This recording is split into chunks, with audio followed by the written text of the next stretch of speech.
السلام عليكم.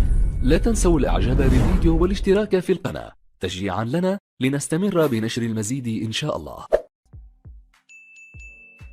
السلام عليكم ورحمة الله وبركاته. أهلا بكم مع موعد مباراة الأهلي القادمة مع اتحاد العاصمة الجزائري في مباراة كأس السوبر الأفريقي لعام 2023 والقنوات الناقلة، وإليكم تفاصيل هذه المباراة ولكن بعد هذا الفاصل.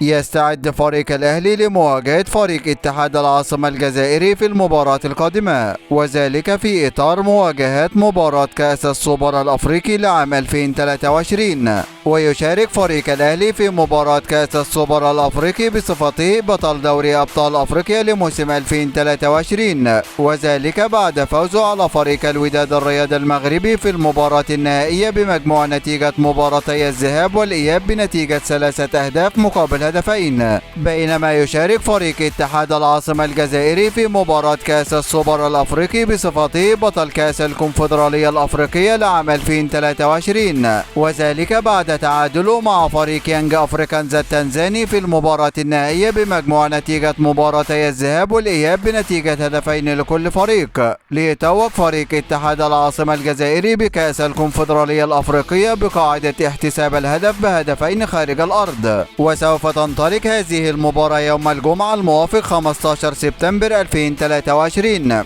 15/9/2023 في تمام الساعة 7 مساء بتوقيت تونس والمغرب والجزائر، 8 مساء بتوقيت السودان وليبيا وفلسطين، 9 مساء بتوقيت مصر والسعودية وقطر والعراق واليمن وسوريا، 10 مساء بتوقيت الإمارات وعمان. وسوف تقام هذه المباراة على ملعب استاد مدينة الملك فهد الرياضية بمدينة الطائف السعودية، وسوف تنقل هذه المباراة عبر قنوات بي إن سبورت بصوت المعلق عصام الشوالي. هذا كل ما لدينا عن موعد المباراة، وانتظرونا في موعد مباريات قادمة بإذن الله تعالى، ولا تنسوا دعم الفيديو بلايك والاشتراك في القناة وتوقع نتيجة المباراة في التعليقات أسفل الفيديو.